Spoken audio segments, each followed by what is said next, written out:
네, 오늘 우리에게 주시는 하나님의 말씀 요한복음 15장 26절과 27절의 말씀입니다. 함께 읽겠습니다. 두 절 말씀이니까 같이 함께 읽도록 하겠습니다. 시작. 내가 아버지께로부터 너희에게 보낼 보혜사 곧 아버지께로부터 나오시는 진리의 성령이 오실 때 그가 나를 증언하실 것이요 너희도 처음부터 나와 함께 있었으므로 증언하느니라. 아멘. 자, 드디어 요한복음 15장의 마지막 두 절에 도달을 했습니다. 15장 시작부터 여기까지 오는데 시간이 참 오래 걸렸습니다. 15장 자체가 워낙 중요한 장이라서 한 절 한 절 쉽게 지나갈 수 없는 탓이기도 했습니다만, 또 여러분 기억하시는 대로 약 한 달 전 최덕신 목사님의 설교 이후 지금까지 저희 교회 장수연 목사님을 비롯해서 미국에서 차별당하는 아시아계 여성들을 위한 목소리를 신학적으로 대변하시는 김지선 교수님의 설교, 그리고 또 너무나도 감동적으로 요한복음 전체를 축약해서 말씀 그 자체로 우리에게 들려주었던 워드 바이 하트 성경 스토리텔링 팀, 그리고 지난주 모든 것을 다 누리며 살 수 있는 그런 환경 속에서도 오히려 절망과 허물을 이기지 못해서 마약과 술에 의존해서 살다가 살아계신 예수 그리스도를 만나서 그 삶이 극적으로 변화된 그 이야기를 우리에게 전해주신 우리 김원기 목사님의 설교, 그리고 목회하면서도 우울증을 이겨내지 못해 너무 힘들게 견뎌내시던 중에 그 모든 어려움을 이겨낼 수 있었던 것은 예배 때문이었다. 예배의 자리에 나옴으로써 그 모든 것들을 견뎌낼 수 있었고 마침내 이겨낼 수 있다고 증언해 주신 우리 김원기 목사님까지 하나님이 보내주신 많은 설교자들이 이 단에 서셨기 때문에 제가 너무 오랜만에 이 설교의 자리에 서게 된 측면도 있습니다. 여러 이 객원 설교자들의 말씀을 통해서 큰 은혜를 여러분들이 받으시면서도 또 마음 한구석에는 그런데 도대체 담임 목사는 설교를 언제 하는 것이냐, 이래도 되는 것이냐, 뭐 이렇게 또 질문이 있으셨던 분들도 아마 틀림없이 계셨으리라고 생각을 합니다. 저는 두 가지 측면에서 지난 한 달 동안 의도적으로 이 설교 강단을 많은 분들에게 부탁을 드렸습니다. 첫째는 제가 이 하나님께서 안식하라고 주셨던 특별한 쉼의 시간, 지난 코로나 3년, 이게 무슨 얘기인가 하면 우리 여러분 잘 아시는 성경 역사 과학자 우리 김명현 교수님께서 3년 전에 코로나가 시작될 때 그분이 요즘 성경의 역사를 지금 공부하고 있거든요. 그 역사 공부의 결론으로 이야기하자면 이제 하나님께서 6,000년의 시간이 지나신 이후에 대안식의 시간을 전 인류에게 주시는 시간이다. 그래서 이 코로나가 곧 끝나지 않을 것이다. 최소한 3년 간다. 그때 그렇게 예언하셨어요. 그런데 정말 그 말씀 그대로 3년 동안 그 코로나가 끝나지 않지 않았습니까? 그러면서 이 3년 동안은 쉬어야 된다. 쉬는 게 하나님의 뜻이다. 뭐 그렇게 이야기를 하셨던 기억이 납니다. 그런데 여러분 아시는 것처럼 지난 3년 동안 저는 쉬지 않고 오히려 제 평소에 게을렀던 삶과 역설적으로 반대되는 너무나도 바쁜 인생을 살았습니다. 지난 3년 동안 프레이즈 게더링도 시작을 했죠. 또 커피 사업도 시작을 했죠. 그 외에도 너무너무 많은 일들을 뛰어다니면서 더 열심히 일했기 때문에 제가 아마도 그 대가를 지불하고 있는 게 아닌가 생각이 들 정도로 최근에 갑자기 여러 가지 그 탈진 증세들이 나타나기 시작을 했습니다. 제 주변에도 워낙 열심히 목회하시는 분들이 많아서 그런지 갑자기 설교하시다가 쓰러지신 목사님, 또 설교 준비를 하려고만 하면 갑자기 무기력증이 와서 설교 준비를 못하는 목사님, 또 어느 날 갑자기 저에게 전화하셔서 목회를 너무 잘하시고 계셨는데 이런저런 증세가 찾아오고 있는데 가만히 생각해 보니까 옛날에 광 목사님이 우울증 걸리셨다고 하실 때 이런 증세가 아니었나 싶어서 저한테 우울증 진단을 받으려고 전화하셨다는 목사님. 그래서 제가 빨리 병원에 가서 진단 받으시라고 말씀드렸지만 제가 그분을 무척 위로를 해드렸습니다. 이런 분들의 이야기들이 생각나면서 제가 이 탈진, 공황장애 뭐 이런 증세가 오기 직전의 사인들이구나. 제 평생에 처음으로 저랑은 아무런 상관이 없을 것 같았던 대상포진, 뭐 이 초기 증세도 찾아오고 그래서 이거는 쉬어야 되는 거구나 라고 하는 생각을 하게 되었습니다. 그리고 안식년을 가져야겠다. 제가 우리 장로님들 몇 분에게는 제가 안식년이 필요하다 하는 이야기를 몇 분에게 드리기도 했고 다들 동의를 하셨습니다. 그런데 지금 저희 교회 상황이 제가 몇 달이고 반년이고 1년이고 안식년을 갈 수 있는 그런 상황이 아닙니다. 물론 교회의 주인은 예수 그리스도이시기 때문에 또 제가 없어도 아무 상관이 없는 교회가 되는 것이 저희 교회의 목표이기 때문에 이럴 때 믿음으로 제가 딱 안식년을 가는 게 저의 믿음의 고백일 수도 있겠으나 또 한편으로는 더 좋은 타이밍을 하나님께서 주시고 그때까지는 제가 최선을 다해서 이 교회를 잘 안정시키고 또 지금 코로나 이후 지금 막 우리 교회에 불어오고 있는 이 부흥의 바람을 제가 꺼트리지 않는 그런 목회를 해야 되겠다 이런 생각을 했기 때문에 제가 최소한 잘 적절하게 조절을 하면서 목회를 해야겠다 이런 생각을 해서 여러분들이 어떻게 생각할지 모르겠으나 목회자의 부담 가운데 아마 70~80%는 설교의 부담입니다. 이 담임 목사의 부담은. 그래서 설교의 부담을 잠시 내려놓고 제가 다른 목회 활동에 더 전념해야겠다 이렇게 생각해서 다른 설교자들을 좀 많이 세워야겠다 이렇게 생각한 측면이 첫째입니다. 제 나름대로 대안을 찾았던 것이죠.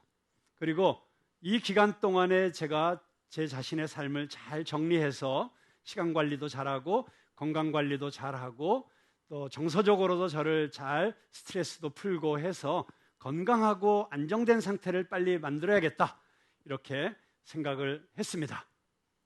제가 전에도 한번 말씀드린 적이 있는 것 같은데 그 시카고의 윌로우크릭 교회라는 정말 전 세계적으로 큰 영향력을 끼친 교회에 빌 하이벨스 목사님이라는 분이 계십니다. 어느 날 장로님들이 이 빌 하이벨스 목사님께 찾아와서 이런 부탁을 드렸다고 해요. 지난 20년 동안 저희 교회의 사이클을 이렇게 살펴보면 너무나도 정확하게 목사님의 영적, 정신적, 육체적 건강의 사이클하고 일치하고 있는 것을 저희들이 발견하게 되었습니다. 그러니까 목사님이 다운되고 목사님이 우울증 증세를 보이고 목사님이 기력이 쇠하면 교회도 그렇게 다운되고 또 목사님이 가장 좋은 상태에서 열심히 목회를 하면 교회도 그렇게 모든 교회의 지표들이 건강하고 그리고 성장하고 부흥하는 것들을 보게 되었습니다. 그래서 목사님이 우리 교회에 줄 수 있는 최고의 선물은 영적으로, 정신적으로, 육체적으로 건강한 목사님 자신입니다. 이렇게 이야기를 했다는 거예요. 그 이야기를 듣고 빌 하이벨스 목사님이 자기 자신을 잘 살펴보기 시작했다고 합니다. 그래서 자기의 영적인 게이지가 충만한가, 만땅인가, 또 자기가 육체적으로 지금 굉장히 건강한 상태인가, 자기가 정서적으로 지금 빈곤한 상태에 있지는 않은가, 이런 것들을 점검하게 되었고 자기가 다른 것들은 문제가 없는데 지금 굉장히 정서적으로 바닥나 있다는 사실을 발견하게 되었다고 합니다. 그래서 일주일에 하루 시간을 딱 떼내어서 전화기도 교회에다 놔두고 아무에게도 연락을 받지 않고 산속에 있는 별장을 하나 빌려서 일주일에 한 번씩 가서 아무것도 안 하고 쉬면서 산책도 하고 또 책도 읽고 그러면서 정서적인 자신의 게이지를 끌어올리기 위해 노력했더니 어느 날 자기가 굉장히 건강한 상태가 되어서 또 교회를 더 열심히 하게 되었다. 저는 목회자뿐만이 아니라 우리 모두에게 적용할 수 있는 이야기라고 생각을 합니다. 여러분 한번 생각을 해보십시오. 여러분 한 분 한 분이 다 가정의 가장이기도 하고 또 주부이기도 하고 누군가의 남편이기도 하고 아내이기도 하고 또 누군가의 엄마이기도 하고 아빠이기도 하고 또 회사에서는 내 밑에 있는 직원들 또는 내 동료들 또는 내 상관에게 어떤 책임을 가지고 있는 존재들이지 않습니까? 근데 여러분이 만약에 갑자기 기력이 쇠해서 쓰러졌다 또는 정서적으로 완전히 탈진이 되어 있다, 갑자기 아프게 되었다, 그러면 나 하나의 문제가 아니라 그게 우리 가족 전체에게 주는 부담이 너무 큰 것이죠. 그래서 여러분 자신이 건강한 상태로 그게 영적인 것이든 정서적인 것이든 육체적인 것이든 또는 관계적인 것이든 건강한 상태를 유지하는 것이 여러분이 속한 가정, 일터, 여러분에 속한 공동체를 위해서 줄 수 있는 최고의 선물이다. 이 사실을 꼭 기억하실 수 있기를 바랍니다. 아멘이 별로 없는 걸 보니까 잘 납득이 안 되시나요? 아멘이시죠? 네. 그래서 저도 나름대로 제가 이 바닥을 치지 않도록 지금 상태에서 나름 잘 관리를 하고 있는 중이었다, 이렇게 말씀을 드리고, 그래서 왜 우리 목사님은 설교를 안 하고 저렇게 계속 남만 세우느냐. 물론 정말 우리 푸른나무 교회의 특권이다. 이거는 어떻게 담임 목사님이 저 설교하는 강단을 저렇게 다른 분들에게 다 내어주실 수가 있느냐. 그래서 우리는 한 설교자로부터 들을 수 없는 이런 다양한, 그래서 여러분 밸런스가 필요하다고 생각합니다. 1년 내내 제가 그러는 건 아니지 않습니까? 네, 어떤 경우에는 외식도 좀 하고 뷔페도 먹고 뭐 이러다 보면 또 집밥이 그리워지는 오늘이 바로 그런 날인 줄로 믿습니다. 네. 자, 근데 그런 저 자신의 이유이기도 했지만 두 번째 이유는 제가 전혀 의도하고 기획하지 않았는데 하나님께서 계속 이런 설교자들을 보내주셨다고 하는 것입니다. 우리 최덕신 목사님께서 올해 초에 하나님께서 보내주시는 사람들을 절대로 거절하지 않고 다 받겠습니다, 이렇게 결정했더니 동서남북에서 정말 하나님의 사람들이 몰려와서 이 교회에 부흥을 일으키고 있다는 이야기를 들으면서 저도 약간 예감을 했습니다. 하나님께서 우리 교회에도 정말 꼭 필요한 어떤 메신저들을 보내주실 거다. 그리고 그 메신저들을 통해서 지금 우리 교회에 꼭 필요한 말씀들을 들려주실 것이고 우리가 함께 그 말씀을 청종해서 듣기만 하면 우리 교회에 큰 축복이 있을 것이다, 이런 생각을 했는데 정말 제가 먼저 오시라고 연락한 분은 한 분도 없습니다. 기가 막히게도 먼저 전화들이 오셔서 한국에 방문하게 되었다, 또 올 수 있는 시간이 되었다, 그러면서 아주 자연스럽게 우리 이종용 목사님도 또 김원기 목사님도 또 우리 김지선 교수님도 심지어는 이제 7월 달에 오시게 될 워드 바이 하트의 창시자이신 폴 칠더스 선교사님도 이렇게 우리 교회에 찾아오시는 이런 놀라운 일들이 일어나고 있습니다. 여러분, 저도 특별하지 않은 보통 목사인데 왜 이 설교 강단에 대한 욕심이 없겠습니까? 그런데 여러분, 설교의 목적이 무엇입니까? 설교의 목적은 무엇보다도 먼저 예수 그리스도를 증거하는 것입니다. 예수 그리스도의 주되심을 선포하는 것입니다. 예수 그리스도가 이 땅을 다스리시고 계심을, 예수 그리스도가 이 나라와 이 민족과 우리 교회와 저와 여러분의 삶을 다스리고 계심을 선포하는 것입니다. 그걸 전문적인 용어로 proclamation, 선포라고 하는 것입니다. 설교는 본질적으로 선포입니다. 근데 설교의 두 번째 중요한 기능이 있습니다. 그래서 무엇이냐면 이 선포를 들을 준비가 되어 있지 않은, 아직 예수 그리스도를 영접하지 않아 하나님의 백성이 되지 않아서 그 안에 성령께서 거하시지 않기 때문에 하나님의 말씀을 듣고도 깨달을 수 없는 사람들을 위해서 설득하는 것입니다. 알아들을 수 있도록. 그걸 또 전문적인 용어로 persuasion이라고 합니다. 그러니까 이 다 P로 시작되잖아요. proclamation과 persuasion, 선포와 설득, 이 두 가지가 설교의 가장 중요한 목적이라고 할 수 있습니다. 이 목적을 이루기 위해서 우리는 설교를 통해서 말씀을 잘 해석하고 가르치고 각자의 삶에 적용할 수 있도록 가르치는 것입니다.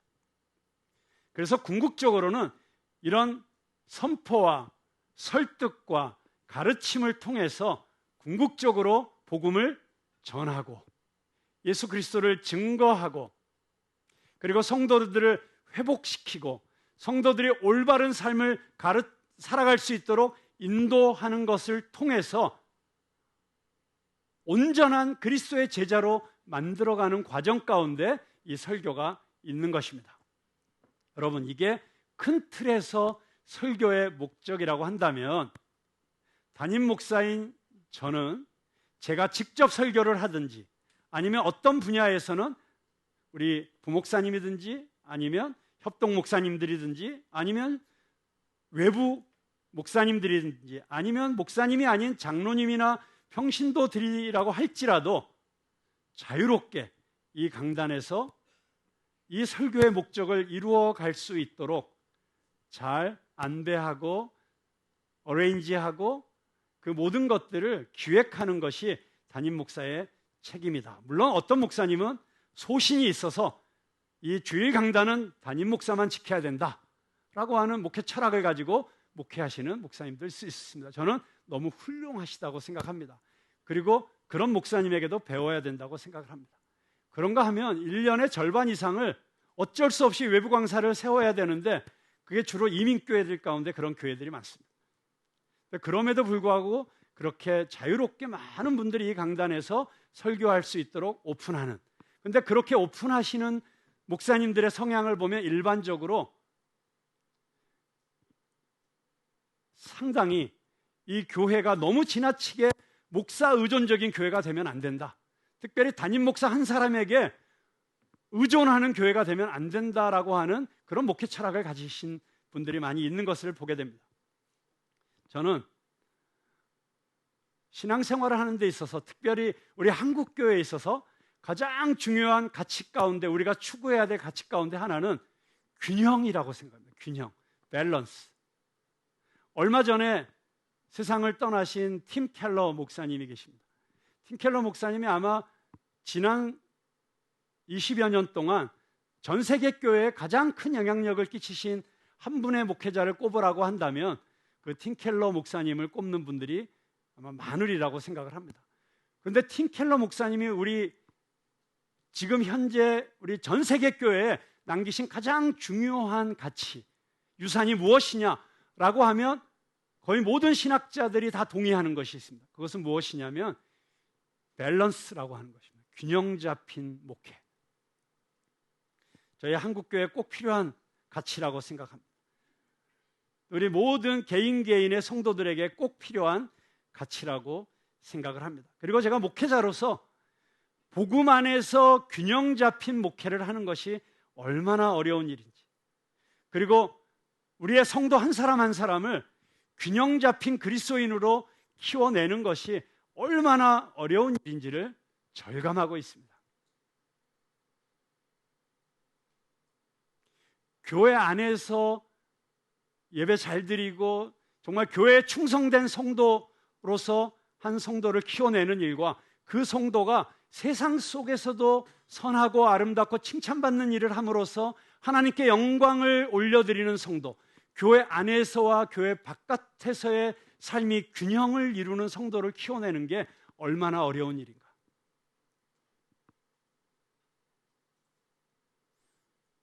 이렇게 이야기하다 보면 끝이 없을 것 같습니다. 제가 이렇게 제목만 던져도 여러분들이 다 알아들을 수 있으리라고 생각합니다.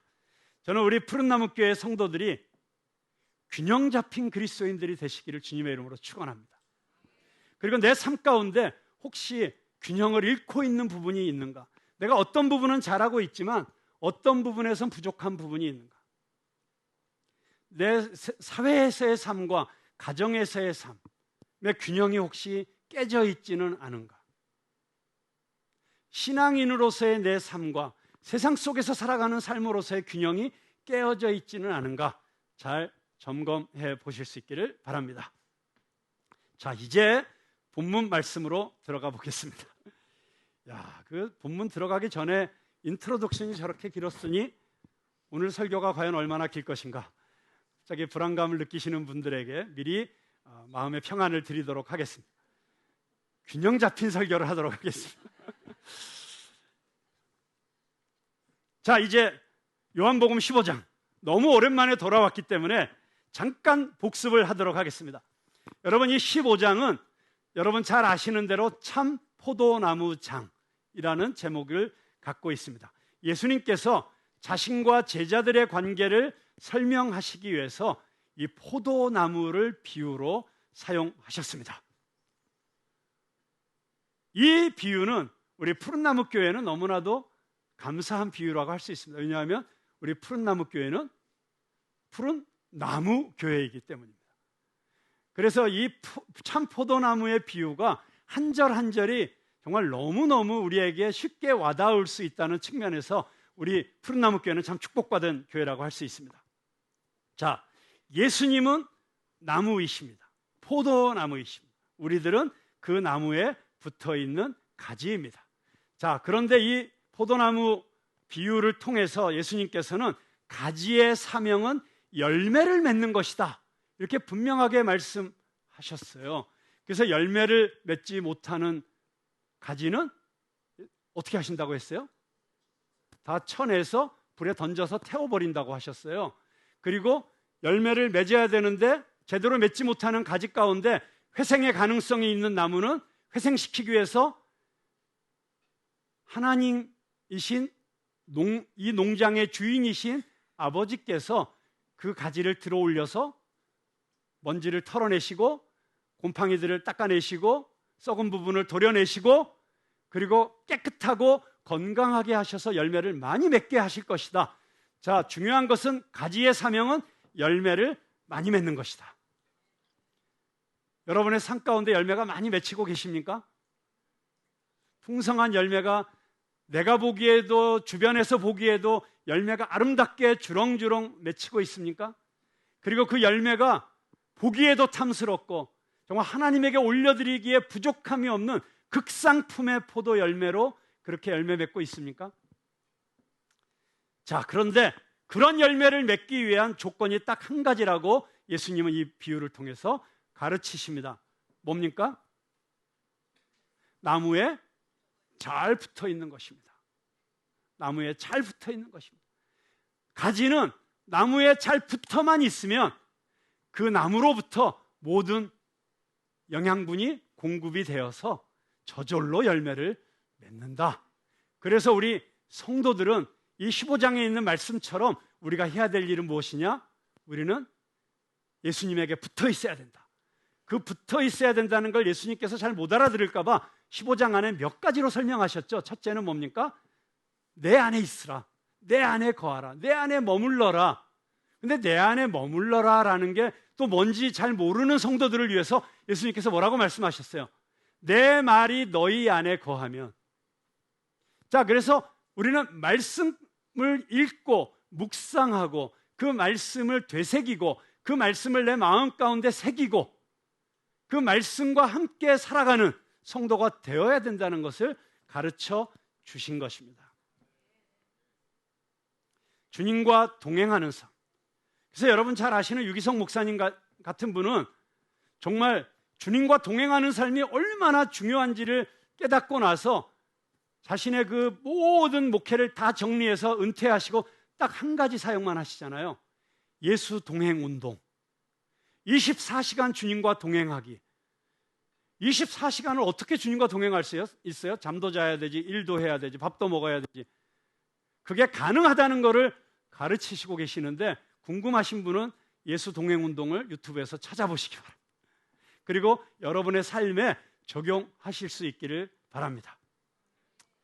자, 포도원 주인이신 하나님께서 어떻게 하신다고요? 열매를 잘 맺지 못하는 가지들이 열매를 맺을 수 있도록 하시는 중요한 작업이 두 가지가 있다고 말씀하셨죠.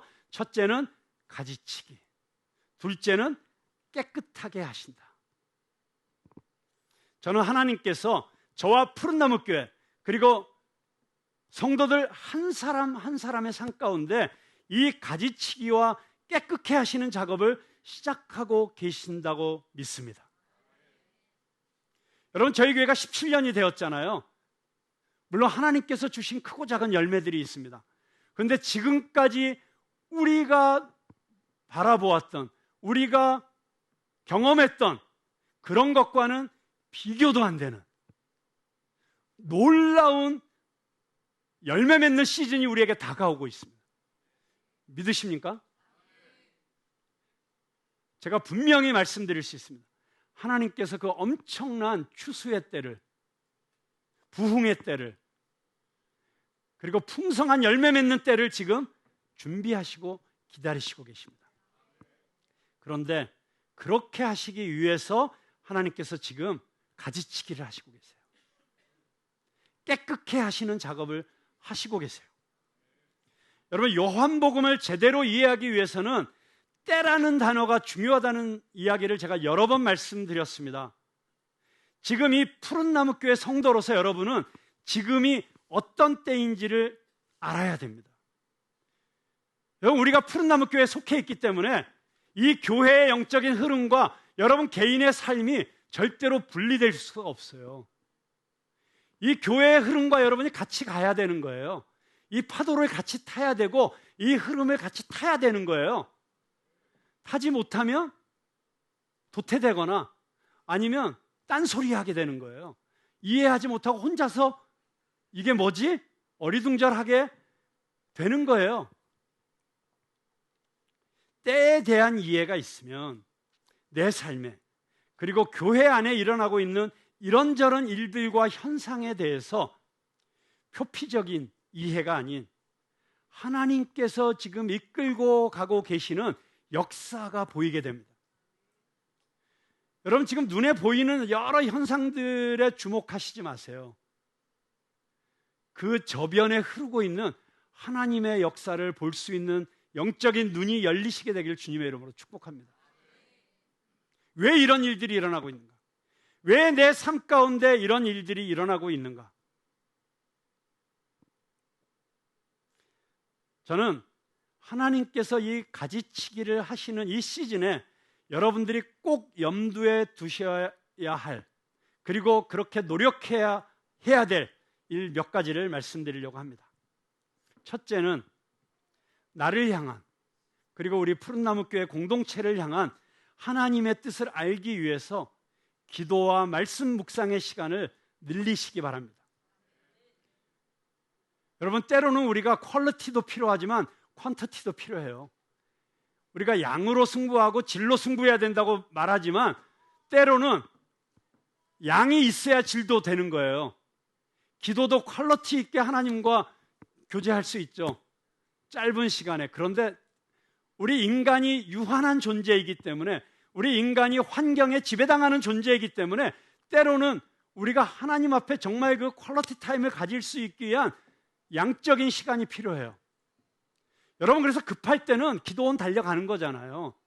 때로는 세상 일에서 벗어나가지고 한적한 곳으로 가서 하나님과 독대하는 시간을 마련해야 되는 거잖아요. 저는 여러분들이 여러분의 인생에 일어나는 어떤 일들을 해결해 가는데 계속해서 내 방법으로, 그냥 내 어떤 경험으로, 또는 내 주변에 있는 어떤 사람의 도움으로 그걸 해내려고 발버둥 치면서 몸부림치는 헛된 노력을 멈추시기 바랍니다. 하나님과의 관계가 풀리면 모든 문제가 다 풀리는 거예요. 왜냐하면 하나님께서 내버려 두는 사람은 다 자기 식으로 살아가도 돼요. 세상 지혜로 살아가도 돼요. 근데 하나님께서 지금 특별히 택하시고 하나님께서 지금 계획을 가지고 계시고 하나님의 어떤 목적 가운데 이끄시는 사람들은 하나님과의 관계가 제일 중요한 거예요. 여러분이 그렇게 선택받으셨다는 사실을 믿으시기 바랍니다. 어떻게 보면 멍에가 씌어진 거예요. 내가 하나님의 종으로 부름을 받았다는 거 영광스러운 일이지만 어떻게 보면 딱 멍에가 씌어진 거예요. 저희 아버님이 저에게 늘 그런 말씀하셨어요. 황금 멍에다. 정말 영광스러운 멍에다.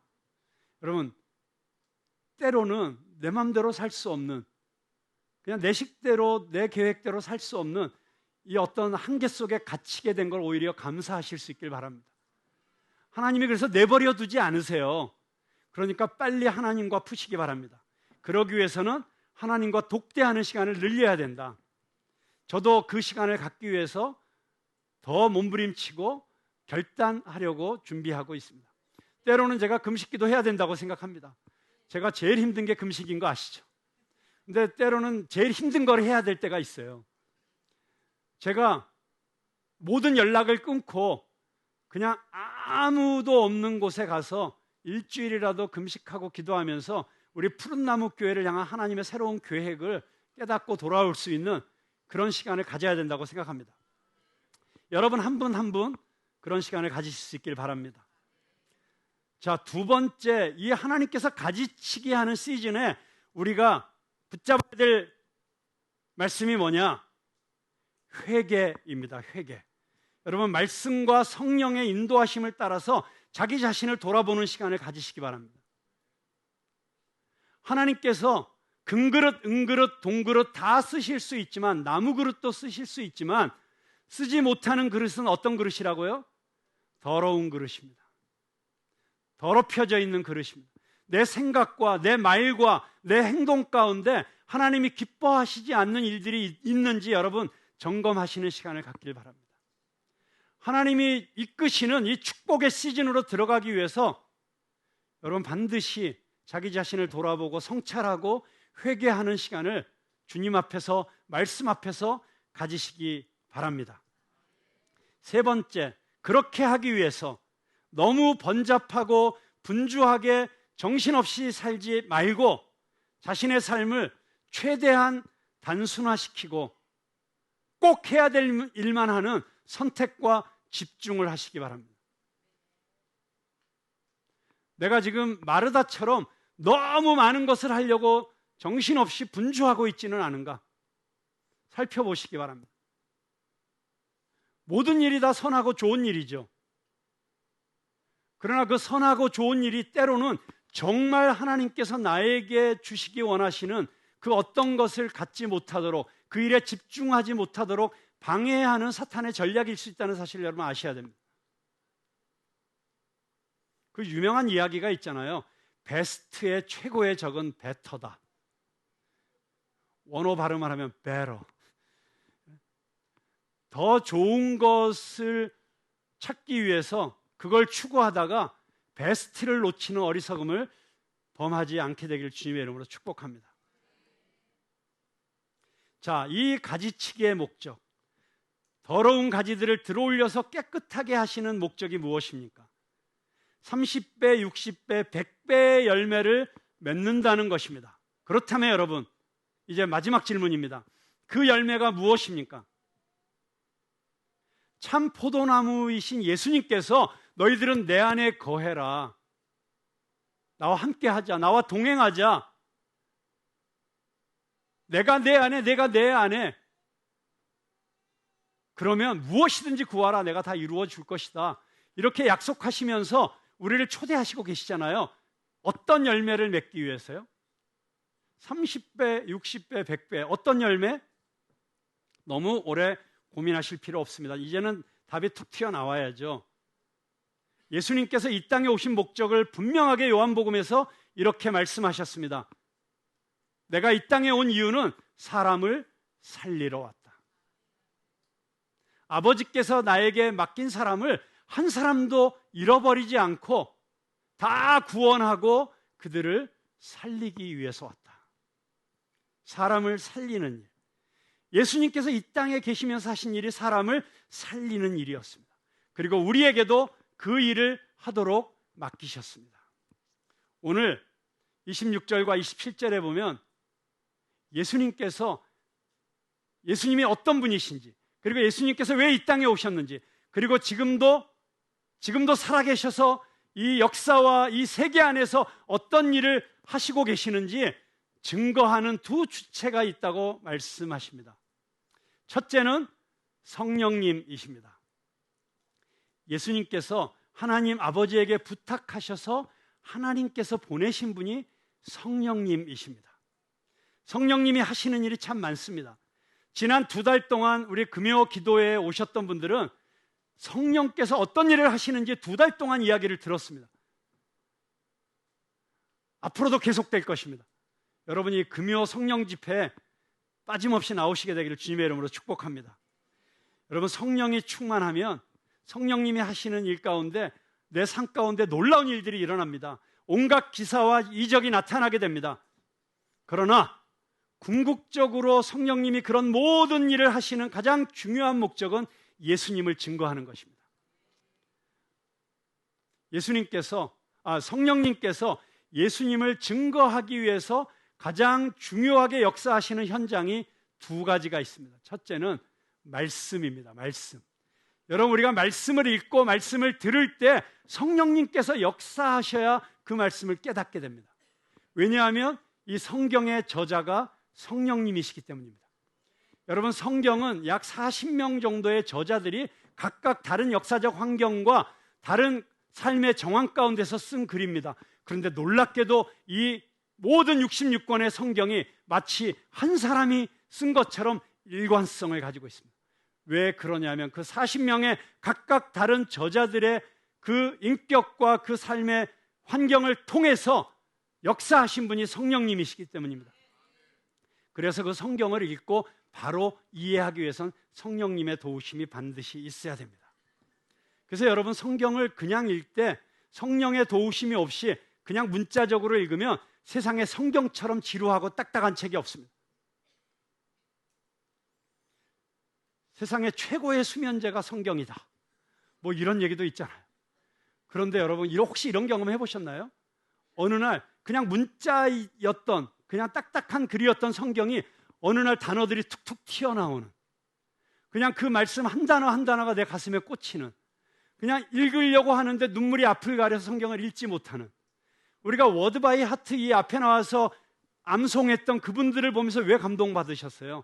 우리가 잘 아는 요한복음 말씀인데 그냥 그 말씀을 암송하면서 그 말씀 안에 역사하시는 예수 그리스도, 그 성령의 은혜가 그 떨림으로 증거되고 있었잖아요. 저는 여러분들이 성경을 읽을 때 성령님께서 역사하셔서 살아있는 말씀으로 내 삶에 적용이 되고 내 삶을 변화시키는 그런 경험들이 있게 되기를 축원합니다. 여러분, 그냥 문자로서의 성경을 로고스라고 한다면, 그렇게 내가 읽을 때 성령께서 도와주셔서 이 말씀이 나에게 적용되고 내 삶에 하나님의 음성으로 들려올 때 그걸 레마라고 하잖아요. 그 레마의 음성이 오늘도 여러분에게 들려지게 되기를 바랍니다.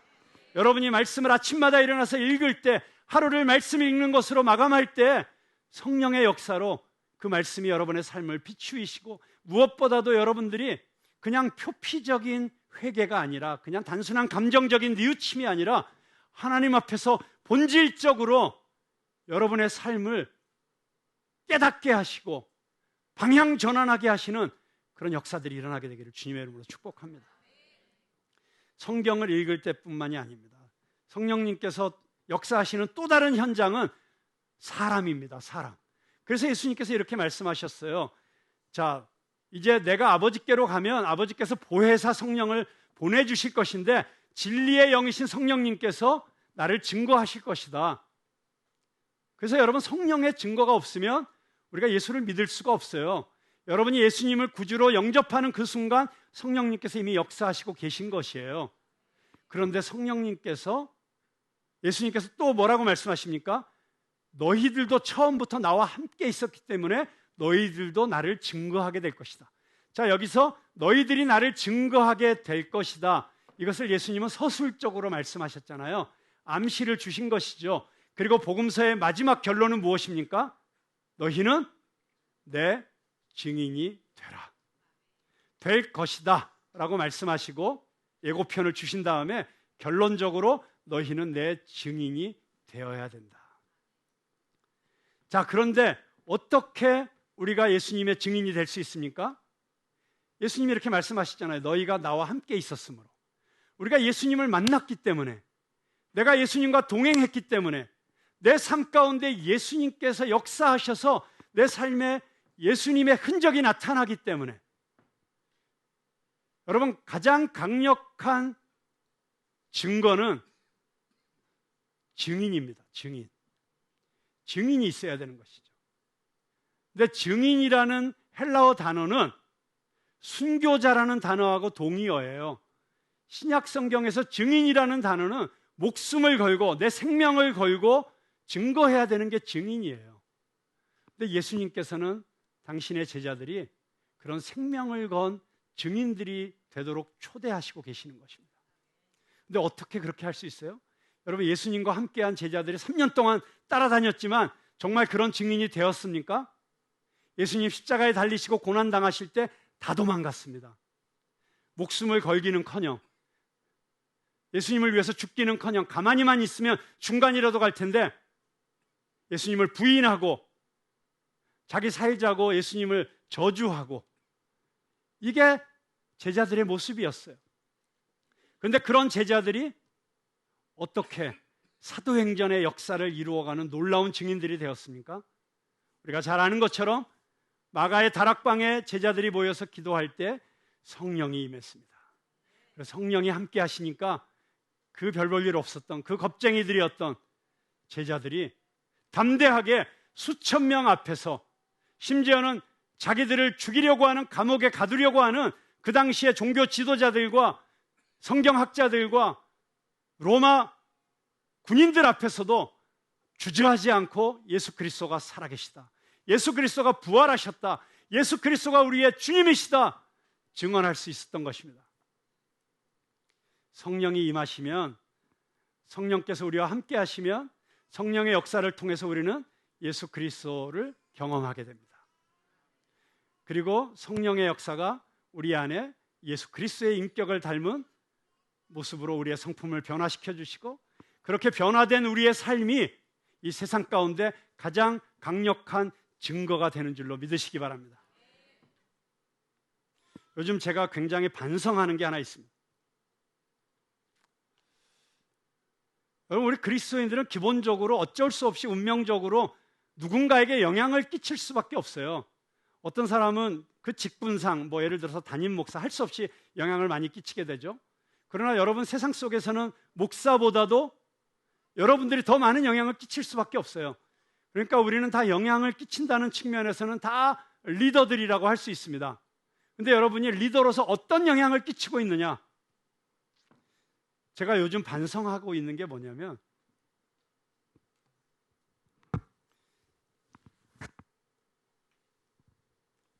사람들이 저를 보면서 목사님 모습을 보니까 갑자기 저 기도하고 싶어져요.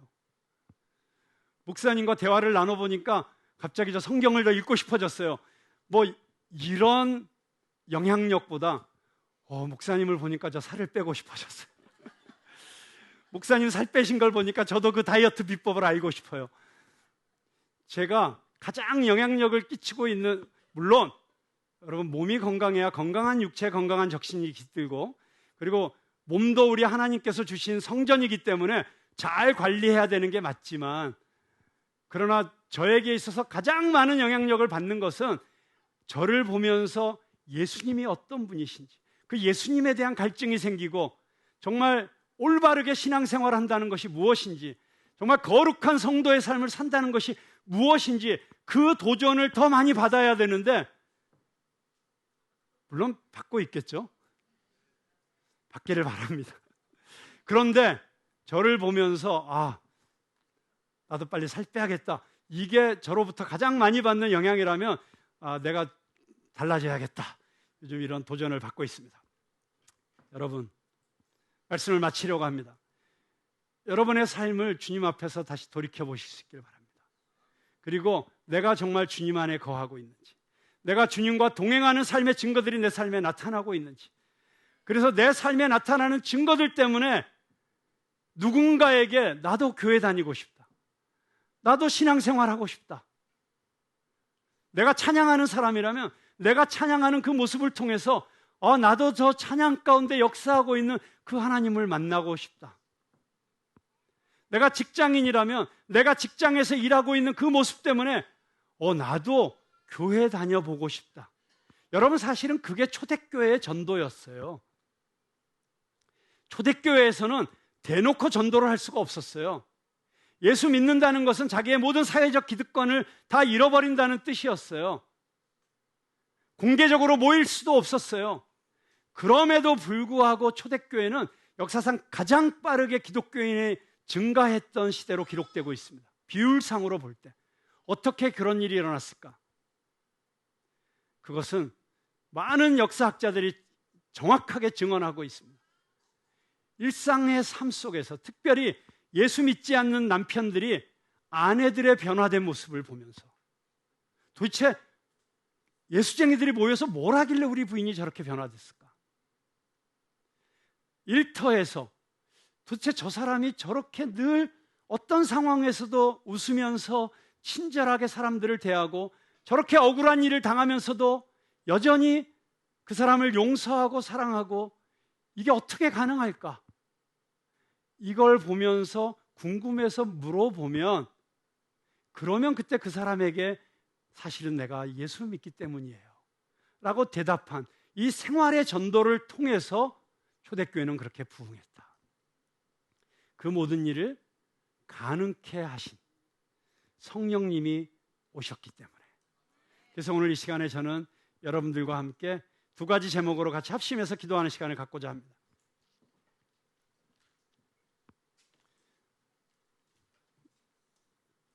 요한복음 15장 참 포도나무 장을 우리가 지난 몇 달 동안에 걸쳐서 공부하면서 우리는 주님 안에 거하는 삶, 주님이 내 안에, 내가 주님 안에 거하는 삶이 얼마나 소중하고 아름다운 우리 신앙생활의 본질적이고 핵심적인 가치인지를 계속해서 생각해 볼 수 있었습니다. 그리고 그 주님 안에 있을 때 우리의 삶이 어떻게 변화될 수 있는지도 수많은 증인들의 고백을 통해서 우리는 깨달을 수 있었습니다. 그렇다면 이제 우리가 주님 앞에서 결단하고 기도할 때입니다. 주님, 우리 삶 가운데 주님이 우리를 통해서 맺기 원하시는 30배, 60배, 100배의 열매를 맺기를 원합니다. 우리 푸른나무 교회가 그렇게 열매 맺는 교회가 되기를 원합니다. 열매 맺게 하기 위해서 주님께서 가지치기 하시는, 깨끗게 하시는 이 시즌에 주님, 제 삶의 가지치기를 하기를 원합니다. 주님, 제 삶 가운데 필요하지 않은 것들을 다 쳐내시고 그 거품들을 걷어내 주시고 내가 꼭 마땅히 써야 될 시간이 아닌 시간들 더 이상 낭비하지 않게 하시고 선택과 집중하여 오직 주님께서 내 삶을 통해서 이루시기 원하시는 그 일에 집중할 수 있게 하여 주십시오. 그러기 위해서 제 삶 가운데 주님과 독대하는 시간이 길어지게 하여 주십시오. 말씀 가운데 거하는 시간이 더 길어지게 하여 주십시오. 그리고 기도하고 말씀할 때 성령님 오셔서 저를 깨우쳐 주시고 깨닫게 하시고 제가 볼 수 없었던 것들을 볼 수 있는 눈을 열어주시고 나를 향한 주님의 음성을 들을 수 있게 하여 주십시오. 여러분, 그렇게 우리 주님 앞에 나가서 기도하는 시간을 잠시 갖도록 하겠습니다.